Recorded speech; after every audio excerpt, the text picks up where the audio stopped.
Buenos días, buenas tardes, buenas noches, dependiendo de la hora en que estén viendo este video. Les agradezco mucho el estar nuevamente con su servidor. Ya sé que ha sido un día poco maratónico, pero vamos a echarnos otro ratito más, ¿vale?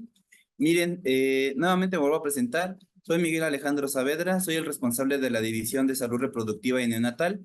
De profesión yo soy pediatra y van a decir, ¿qué está haciendo un pediatra ahí? Bueno, pues es que también el equipo multidisciplinario para la atención en la embarazada está conformado por un pediatra y en este caso, pues es su servidor. Este, Ahora nos toca hablar sobre el embarazo de alto riesgo. En ese sentido, pues es una necesidad muy importante de poderla atender y poderlo observar. Muchos me van a preguntar, pero ¿por qué el embarazo de alto riesgo en primer nivel? Eso como que no tiene nada que ver con nosotros, eso pasa en hospitales muy lejanos, pero pues no. Resulta que la urgencia no conoce ni tiempo, ni persona, ni lugar, casi como la canción. Y entonces, pues nosotros tenemos que también considerar esta parte. El embarazo de alto riesgo no es un embarazo que se da como programado y que de repente alguien diga, es un embarazo de alto riesgo, mande la tercer nivel y ya solo se queda allá. No, porque un componente de atención se da de forma muy importante en el primer nivel. En este caso hay un marco legal que nosotros debemos de cubrir y pues bueno, pues como se imaginarán, pues está la Constitución Política de los Estados Unidos Mexicanos, nuestra Ley General de Salud, evidentemente también hay normas que le dictan cómo se debe comportar el cuerpo médico, en este caso la norma oficial mexicana, la NOM 007, el Programa de Acción Específico de Salud Materna y Perinatal para el 2019-2024 de este gobierno y la promoción y educación para la salud en materia alimentaria, criterios para brindar la orientación. Son como muy generales estas leyes y estos marcos y normativas, pero que nos dan un contexto del por qué se debe de actuar, ¿vale? Acuérdense que arriba de la Constitución Política Mexicana ya solo hay para los que son creyentes solo está Dios y los que no son creyentes, pues también está Dios. En el caso de la definición, pues, vamos a tener que hacer una definición. En el caso de lo que es el embarazo de alto riesgo, se considera ay, en el que se tiene la certeza o la probabilidad de estados patológicos o condiciones anormales que pueden estar relacionados a la gestación y el parto, que van a aumentar los peligros para la salud de la madre o bien del producto. O en este caso de la madre cuando proceda de un nivel socioeconómico precario. Es decir, niveles socioeconómicos bajos, como personas que son en condición de migración o de movilidad, los migrantes, que ya no se dice así de forma intencionada, o bien las personas que son de bajos recursos, y me refiero a las personas que realmente son muy bajos recursos, las personas que son desposeídas, que no tienen a ningún bien material que pueda adjuntarlos a alguna área y que en esa condición, pues una condición que se entiende como precaria. Hay varios factores de riesgo dependiendo cómo lo queramos clasificar, pero aquí lo vamos a clasificar en cómo se pueda existir o cómo se puede estar esta relación de la causa. Y en este caso podemos tener factores de riesgo modificables y factores de riesgo no modificables. Hay algunos que son modificables en el contexto de la salud o del comportamiento o de la forma de actuar de la paciente, y hay contextos que son modificables en el sentido perdón, no modificables en el contexto de alguna patología inherente a un código genético, malformaciones propias, etc. Entonces, hay estas dos variables, ¿vale? Los que se pueden modificar por acción o intervención directa y los que no se pueden modificar pese a la intervención directa. En este sentido y en esta tablita tenemos esta definición, edad. La edad se va a modificar con el tiempo, pero justamente está relacionada directa y exclusivamente con el tiempo. Para pacientes menores de 16 años, durante la gestación, pues bueno, no van a brincar de 15 años a 25, ¿verdad? Entonces es una causa o un factor de riesgo no modificable en el momento del parto. Una muerte fetal en el embarazo previo, que es una condición que ya no se puede modificar. Una edad mayor a 35 años. Aquí tómenlo con consideración. Algunas bibliografías para el corte de la edad que antes decían añosas, ya no usen ese término, por favor. O personas que tienen una edad ya no estándar, por decirlo de alguna manera, para un embarazo que se pueda decir habitual, es para las pacientes mayores de 35 años. Esto también conlleva el riesgo de la prematurez. Entonces, pues bueno, pacientes mayores de 35 años en el sentido de que tienen un mayor riesgo de la prematurez, ¿vale? Un intervalo intergenésico corto, menos de 15 meses, eso no nos brinda o no le brinda, bien dicho, a la paciente un periodo de recuperación rápida a nivel de todo el órgano reproductor, porque pues hay elongación de fibras, hay rasgaduras, hay pues las mismas cicatrices que no tienen la fuerza necesaria para mantener un segundo o un tercer parto, ¿vale? Entonces, cuando hablamos de periodos intergenésicos cortos, es un factor de riesgo no modificable para la paciente en ese momento.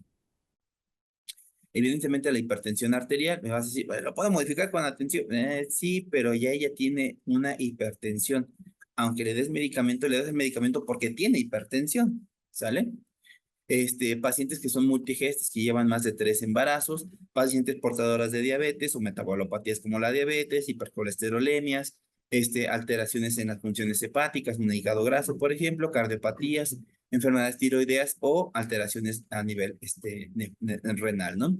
Las modificables que se pueden observar y que por una intervención oportuna del médico se pueden llegar a tener una resolución más favorable: la obesidad, la infección del tracto urinario, la nutrición y la calidad de la alimentación, el ejercicio, la salud mental, la salud bucal, la vaginosis bacteriana, inmunizaciones en el embarazo, el consumo del tabaco, consumo de drogas, el consumo de alcohol y la desnutrición. Me van a decir, bueno, pues es que también se compagina con varias cositas, pero si ustedes observan, estas variantes modificables pueden ser de atención oportuna por el médico y se pueden llegar a modificar. En este sentido, sí es importante que tengamos una atención muy estrecha en estas acciones o estos factores de riesgo modificables. Y depende de nosotros poderle dar de conocimiento a los familiares y a la paciente que estos factores se pueden modificar y que la intervención sí o sí de ella puede conllevar a un destino mucho mejor que si no lo hace. El diagnóstico del embarazo yo creo que no me debo de detener mucho. Ya saben que hay varias formas de diagnosticarlo. La clínica simple, si ves que la paciente tiene síntomas clásicos del embarazo, pues bueno, pues es una presunción. Y ya la definición o el diagnóstico ya con las pruebas inmunológicas o o inclusive estudios de imagen, ¿no? ¿Cuál? El ultrasonido, que es el estudio clásico. Entonces no me voy a detener mucho aquí, pero sí debemos estar evidenciando esta parte. Si no sabemos que la paciente está embarazada, pues entonces no podemos clasificar en un embarazo de riesgo, ¿vale? Entonces es sumamente importante poder conocer esta parte. Aquí, en el diagnóstico del embarazo, también debemos de tener una correlación en la atención de la paciente. Una vez que nosotros diagnostiquemos y confirmemos el embarazo, debemos de tener una serie de atenciones oportunas para la paciente, para justamente disminuir estos factores de riesgo. Y un factor de riesgo que, si bien no está mencionado de este lado, si es posible, es la no atención del médico. Y aquí es donde nosotros podemos intervenir. Para la paciente con diagnóstico de embarazo se sugiere que por lo menos tenga 8 consultas durante el periodo gestacional. Y aquí en mi tablita van las semanas en que están dedicadas para cada una de estas consultas. La última consulta se debiera de dar entre la semana 38 a la 41. Entonces, son 8 semanas, es un factor de riesgo modificable el no tener la consulta, ¿vale? Entonces es algo que ustedes deben de incidir sí o sí. Las complicaciones durante el embarazo pueden ser muchas, desde las leves, como el vómito, hasta las muy graves, como las convulsiones y las hipertensiones o la preeclampsia y la eclampsia. Entonces nosotros debemos de identificar esta parte. Hay pacientes con sangrado transvaginal en el primer trimestre que a veces se puede corroborar o se puede pensar en un riesgo de aborto. Eso también debe de ser una complicación que debemos estar evaluando de forma continua.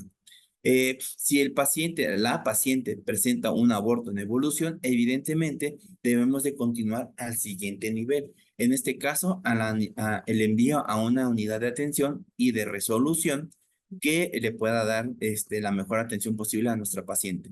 En el sentido más estricto, pues el segundo o tercer nivel, dependiendo del caso clínico que tenga cada uno de nuestros pacientes. También hay que estar vigilando y observando la evolución. Hay complicaciones que yo le comentaba como leves o que no son de un impacto muy demandante, pero que si no tienen una atención adecuada, pueden complicarse y ser un factor de riesgo para el embarazo.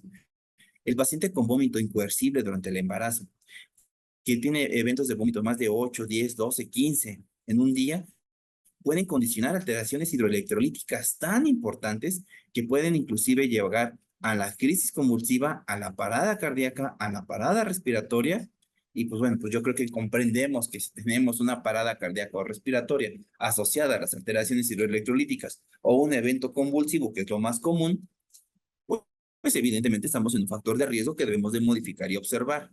Por eso, si bien no debemos de desdeñar estos síntomas, que sí son síntomas un poco más leves, debemos de vigilarlos en todo momento y dar de forma oportuna los signos y síntomas relevantes para este caso. Me caso ahorita con el diagnóstico del vómito en el embarazo porque es algo muy recurrente. Las náuseas matutinas muy propias del embarazo, pues bueno, pues pueden condicionar esto. Y si nunca nos lo hemos preguntado u observado, pues nosotros ahora debemos de dar esta atención.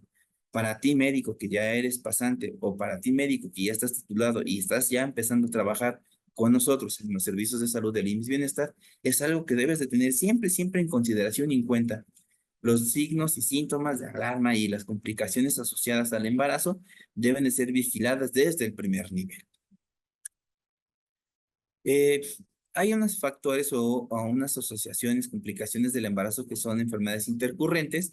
Y pues bueno, pues por ejemplo, habíamos dicho hace ratito sobre la ganancia de peso, que si bien son factores modificables, como lo habíamos dicho en la lámina anterior, perdón,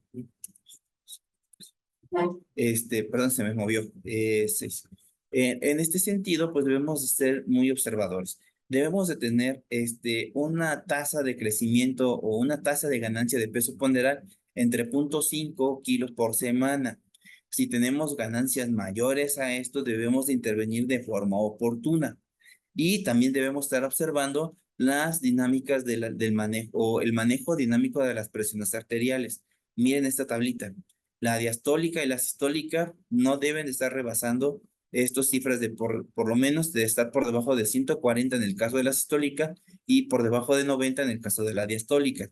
Recordemos que hay nuevas alteraciones y nuevos diagnósticos clínicos de la NIJA para la hipertensión, ¿vale? La hipertensión en la última actualización, en la actualización número 8, marca como hipertensión a partir de una cifra tensional sistólica de 140. Por eso debemos de estarla revisando nosotros de forma muy enfocada. La lámina les está diciendo presión arterial elevada, diastólica mayor o igual a 90, sistólica mayor o igual a 140.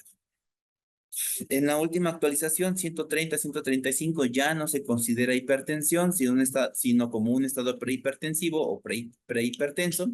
Entonces, seamos muy cuidadosos en esa parte y estar observando.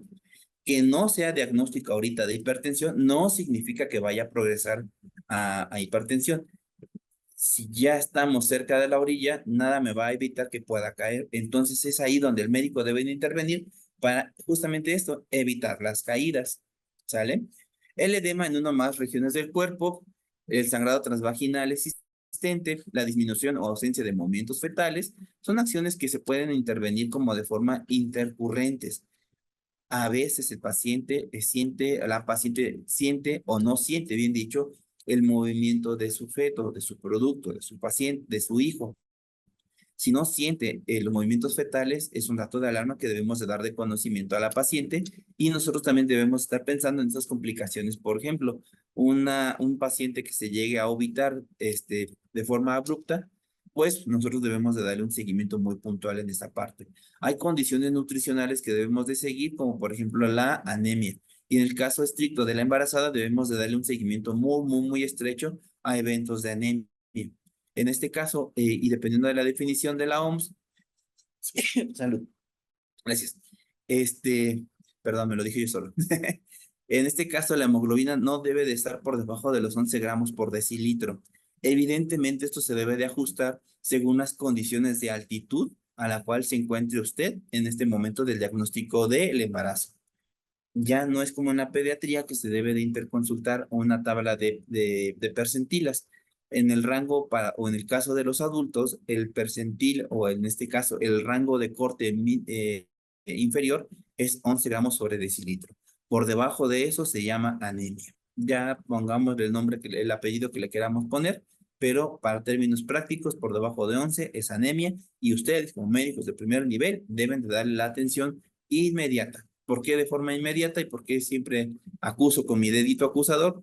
Porque esta es la oportunidad para poder tener la prevención de qué? De estos factores de riesgo que pueden ser modificables y que pueden ser en atención, ¿vale? Si ustedes observan la palomita número 3 o la última palomita, estamos hablando de nutrición y calidad de la alimentación y de la desnutrición. Y en este caso debemos de intervenir, ¿vale? ¿Cuáles son los objetivos de la vigilancia y los cuidados prenatales? Bueno, uno de los objetivos es esta parte, promover la salud de la mujer embarazada y el feto, la atención prenatal efectiva y accesible, la evaluación de factores de riesgo, atención multidisciplinaria a la embarazada, tamizajes. Los tamizajes son muy importantes y la prevención de enfermedades. Y bueno, pues esta parte yo creo que nos queda muy claro. Acuérdense que los servicios de salud del IMSS Bienestar son servicios amigables a la lactancia materna. Somos los promotores de la lactancia materna. No se nos olvide esa parte. Entonces, otorgar educación básica sobre lactancia y el plan de acción previo al parto es algo esencial y son objetivos que debemos de vigilar y darle de conocimiento a nuestras pacientes. Hay que tener consejería, en este caso hay que, bueno, si vamos a estar viajando, pues en los viajes aéreos hay ciertas condiciones que hay que darle de conocimiento a la familiar, a los pacientes, como por ejemplo si viajan distancias muy alargadas, o perdón, muy largas, pues utilizar medidas de compresión, por ejemplo, llevar una buena hidratación, en un momento dado, pues bueno, estar con una alimentación adecuada, llevar sus suplementos. Entonces, esto incluye inclusive un viaje aéreo, llevar medicamento, avisar al equipo de aviación, al capitán, a las asistentes de vuelo, que está en un estado grávido, el que está en un estado de embarazo, para que también tengan condiciones de atención y vigilancia especial para la paciente. Si nosotros no lo decimos, la paciente nunca lo va a mencionar. Entonces es algo muy importante, ¿vale? Qué bueno que debe de haber un conteo de los movimientos fetales. Por lo menos el paciente, el feto, se debe estar moviendo de 5 a 10, 15 veces al día, dependiendo de la cantidad de glucosa de la alimentación de la madre, pero por lo menos estos movimientos estaban muy asociados a la actividad materna. Debemos de evitar que las pacientes estén en contacto con metales pesados y, en medida de lo posible, evitar los baños calientes y el sauna. Eso debemos de procurar no hacerlo. El trabajo de parto, hay que darle a las familiares la parte del diagnóstico oportuno del trabajo de parto, como por ejemplo los dolores de parto, la salida del tapón mucoso, la salida del tapón sanguíneo, la ruptura de líquido, de la salida de líquido amniótico. Entonces, son estos consejos que nosotros como médicos debemos de otorgar, ¿vale? Entonces, no se olviden esta parte del seguimiento. Ay, perdón, me pasé. Factores de riesgo no modificables, factores de riesgo modificables. Y que debemos de darle la atención en todo momento. Queridos y estimados médicos, bienvenidos sean nuevamente a los servicios de salud del IMSS Bienestar, la coordinación de programas preventivos a través de la División de Salud Reproductiva y Neonatal. Les agradece esta oportunidad. Les enviamos un fuerte, fuerte saludo y una cálida bienvenida. Sean bienvenidos. Muchísimas gracias. A continuación, se presenta mi compañera de primer nivel para darle seguimiento a esta plática. Un aplauso para ustedes, para nosotros, por la continuidad y sigamos adelante. Éxito y bienvenidos.